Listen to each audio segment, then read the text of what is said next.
नमस्कार साथियों। दोस्तों, आज बात करते हैं एक ऐसे जबरदस्त माइंडसेट वाले बिलियनियर की, जिन्होंने बचपन में ही अपना माइंडसेट बना लिया था कि मैं अपने जीवन में आगे चल के बिलियनियर तो बनूंगा ही, लेकिन मैं जाने से पहले इस दुनिया में बहुत बड़ा एक लेगेसी छोड़ के जाऊंगा। एक ऐसी लेगेसी जो मेरे जाने के सदियों तक वैसे ही बनी रहे। साथियों, आज केस स्टडी बात करेंगे हम लोग एक ऐसे जबरदस्त बिलियनियर जो कि जापान के रहने वाले हैं, मिस्टर होंडा के बारे में। जी हाँ, बिल्कुल। मैं उसी होंडा सर के बारे में बात कर रहा हूँ, जिनके एक सोच के वजह से साइकिल ने मोटरसाइकिल का रूप ले लिया। और वही होंडा जिसकी मोटरसाइकिल आप और हम ना जाने बचपन से अभी तक कितनी बार चला चुके हैं, और जो ना सिर्फ जापान में बल्कि जापान से बाहर अलग अलग कंट्री में भी बहुत बड़ा मार्केट कवर करती है। साथियों, 1932 की बात है, जब मिस्टर होंडा मात्र एक स्टूडेंट थे, लेकिन उनकी रुचि जो थी वो बहुत ज़्यादा मैकेनिकल लाइन में थी। उन्होंने बचपन में ही ऐसी आधुनिक गाड़ियाँ देख ली थी, जिसके वजह से उनका पूरा फ़ोकस जो था वो मशीन क्रिएट करने में, मशीन को और ज़्यादा रिपेयर करने में, नए-नए आइटम क्रिएट करने में, जो कि मैकेनिकल लाइन में आगे बढ़ने में बहुत ज़्यादा उनकी रुचि थी। उनका संघर्ष सुनिएगा तो आपको रियल में लगेगा कि आपकी और हमारी जीवन में जो संघर्ष चल रही है वो बहुत कम है। वीडियो को अंत तक बने रहिएगा, वीडियो को स्किप मत कीजिएगा, क्योंकि हो सकता है आज का ये वीडियो आपको एक ऐसा सोच दे सकता है जिससे आपको लगे कि दुनिया में इंसान अगर एक बार ठान ले किसी चीज को पाने के लिए, तो वो जरूर उसको पाएगा, चाहे परिस्थितियां कैसे भी हो। फिर परिस्थितियां भी धीरे धीरे उनके अनुकूल होकर के उनका साथ देना स्टार्ट कर देती है। साथियों, बचपन से ही मशीन की लाइन में रुचि रखने की वजह से उन्होंने नए नए मशीन का आविष्कार करने के प्रारंभ कर दी। पिस्टन रिंग एक ऐसी मशीन जो कि उस समय के आधुनिक कारों में लगती थी। वो दिन भर अपनी पढ़ाई करते थे और रात में समय निकाल करके पिस्टन रिंग बनाने में लग जाते थे। उनका ये सिलसिला साल दर साल चलता गया। एक समय ऐसा आया कि जब उन्होंने अपना पिस्टन रिंग बनाने में सक्षम हो गए, और वो बहुत ज़्यादा एक्साइटेड थे कि मैं ये अपना पिस्टन रिंग एक ऐसे कंपनी को ले जाकर के प्रेजेंटेशन करूंगा जिससे मुझे बहुत ज़्यादा बेनिफिट मिलेगी, जिससे मेरा नाम होगा और जो आगे के जर्नी में मेरा बहुत मदद करेगा। वो पहुंच गए टोयोटा कंपनी के पास। टोयोटा कंपनी ने उनका ये प्रोजेक्ट देखा और देख करके उनके ऊपर हंसने लगे, है ना? उनका मजाक उड़ाने लगे कि आप एक स्टूडेंट है और आपके बनाए इस पिस्टनिंग को हम अपनी कंपनी में नहीं ले सकते, हम अपने मशीन में नहीं लगा सकते, हम अपने मोटर में नहीं लगा सकते, अपने गाड़ियों में इस्तेमाल नहीं कर सकते, हम आपको रिजेक्ट करते हैं। पहली बार रिजेक्शन उन्हें उनके लाइफ में मिली, तो क्या वो वहां पे टूट गए? नहीं। क्या वो हार माने? नहीं। वो लगातार बने रहे। परिस्थितियाँ धीरे-धीरे ऐसी आई कि उनकी शादी हो गई, उसके बाद उनका परिवार बढ़ने लगा, लेकिन फिर भी वो हार नहीं माने, वो लगातार अपना सुबह के काम करते और शाम में अपना सपनों को समय देते। सुबह में जो भी ज़रूरी काम थे, चाहे वो पढ़ाई करना, कॉलेज जाना या फिर अपना कुछ और काम करना जो कि दिनचर्या में ज़रूरी है जीवन को आगे बढ़ाने के लिए, वो करते और रात का समय अपने सपने को पूरा करने में लगा देते। पूरा हाथों से हर वक़्त उनकी जो है दोनों हाथें वो मोबाइल से भरी हुई रहती थी। धीरे-धीरे परिस्थितियाँ ऐसी आई कि उनके हाथ से पैसे खत्म होने लगे। उन्होंने अपने वाइफ की ज्वेलरीज़ तक को बेच दिया। लेकिन फिर भी वो पीछे नहीं हटे, क्योंकि उनको यकीन था कि मैं ये जो सपना देख रहा हूँ वो ज़रूर पूरा होगा। आखिरकार कुछ सालों बाद वो मौका आया जब वो सक्षम हो गए पिस्टन रिंग बनाने में। इन इस बार वो पिस्टन रिंग बना करके टोयोटा कंपनी के पास गए और टोयोटा कंपनी ने उनको अप्रूव कर दिया कि आप ये पिस्टन रिंग बना सकते हैं। आपको हम अपने कंपनी में एक्सेप्ट करते हैं और आपका पिस्टन रिंग हम लेने के लिए तैयार हैं। लेकिन पिस्टन रिंग को बनाने के लिए भी कंक्रीट मटेरियल की ज़रूरत थी, और ये वक़्त था वर्ल्ड वार 2 की।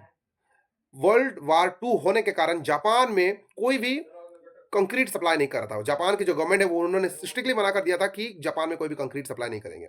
अब साथियों, ये एक कदम तो आगे बढ़ चुके थे, लेकिन सबसे बड़ा जो चैलेंज था वो कंक्रीट कौन लाएगा, कंक्रीट कहाँ से मिलेगी? तो इन्होंने क्या किया, कंक्रीट बनाना खुद से स्टार्ट कर दिया। इन्होंने कहा कि अगर पिस्टन रिंग बनाने के लिए कंक्रीट की जरूरत है तो मैं कंक्रीट भी खुद ही बनाऊंगा। वर्ल्ड वार 2 में जहाँ भी जो भी सामान इनको मिल रहे थे, टुकड़े या फिर गैरेज के जो भी सामान इनको मिल रही थी, वो छोटे-छोटे सामान इकट्ठा करके इन्होंने अपनी एक फैक्ट्री बना ली। फैक्ट्री बनाने के बाद वहाँ पे कंक्रीट बनाना चालू ही किया था कि आ गया इनके लाइफ में दूसरी दिक्कत, वो थी अर्थक्वेक। एक ऐसा भूकंप जिसने पूरे कंपनी को विनाश कर दिया, यानी पूरा कंपनी उनका खत्म हो गई। उसमें जितने भी मटेरियल्स लगे थे सब खत्म हो गए। लेकिन क्या इस वक़्त भी वो हार माने? नहीं हार माने, वो कंटिन्यू आगे बढ़ने लगे। फिर वर्ल्ड वार 2 चल रहा था, जिसके कारण क्या हुआ, ये दोबारा अपनी कंपनी को स्टार्ट तो कर देते हैं, यानी कि फैक्ट्री दोबारा बना लेते हैं, लेकिन वर्ल्ड वार 2 में बम गिरने के कारण इनकी कंपनी फिर से तबाह हो जाती है। अब सोच के देखिए साथियों, हाथ में एकदम पैसा नहीं, उम्र भी बढ़ती जा रही है, सारे दोस्त मज़ाक उड़ा रहे हैं कि तुम ये क्या बनाने के पीछे लगे हो? तुम भी क्यों नहीं कोई जॉब कर लेते हो हमारी तरह? तुम भी क्यों नहीं घर चलाने के लिए छोटा-मोटा कोई काम कर लेते हो? अगर उस वक़्त मिस्टर होंडा हार मान जाते और अपना जीवन यापन करने के लिए कहीं पे छोटा-मोटा नौकरी कर लेते या फिर कुछ छोटा-सा काम स्टार्ट कर लेते, तो क्या आज होंडा को इतना बड़ा पहचान मिलता? नहीं मिलता। वो लगे रहे अपने सपने को पूरा करने के लिए, उन्होंने पहले रिजेक्शन झेला, फिर उन्होंने जब फैक्ट्री बनाई तो अर्थक्वेक आकर के बर्बाद कर दिया, फिर वर्ल्ड वार 2 का बम गिर करके बर्बाद हो गया। अब इनकी परिस्थिति इससे हालात पे आ गई कि घर के राशन पानी के लिए भी इनके पास पैसे नहीं थे। ये बाजार भी जाकर के दोबारा फैक्ट्री स्टार्ट करने के लिए सोचते थे, लेकिन इनका वो चीज़ भी सफल नहीं हो पाया। ये इस इतना समय तक बैंक से काफ़ी सारा लोन भी ले चुके थे, इसलिए कर्ज़े भी बहुत लाखों रुपए के इनके सर के ऊपर थे। लेकिन क्या फिर भी ये हार माने? नहीं माने। एक दिन ऐसा होता है कि ये अपने साइकिल को लेकर के बाज़ार जा रहे थे। तो उन्होंने सोचा कि उनके पास एक ऐसा मोटर था जो कि चेन को ऑटोमेटिकली घुमाए। उन्होंने अपने साइकिल में उस मोटर को लगा दिया और जब वो साइकिल में मोटर को लगा देते और साइकिल लेकर के बाज़ार जा रहे थे, तब लोगों की नज़र उनके साइकिल पे गिरी कि मिस्टर होंडा जी, आपने ये कैसे किया? आपको पैडल मारने की ज़रूरत नहीं पड़ रही है, आपकी साइकिल ऑटोमेटिकली चल रही है। तो इन्होंने कहा कि ये मैं कर सकता हूँ। 2-4 लोगों ने इंटरेस्ट दिखाया, 2-4 लोग कह रहे हैं कि आप मुझे भी करके दीजिए। पहले 1-2 ऑर्डर मिल गया, फिर 2-5 मिल गया, फिर 20-30 मिल गया। इनसे इनको पता चला कि ये बिज़नेस मेरा आगे चल के बहुत बड़ा रूप ले सकती है। उस समय ये इंडिविजुअली सोच के देखिए 18,000 लोगों को लेटर लिखते हैं कि मेरे पास एक ऐसा बहुत ज़बरदस्त प्लान है जिससे कि मैं मोटरसाइकिल बना सकता हूँ।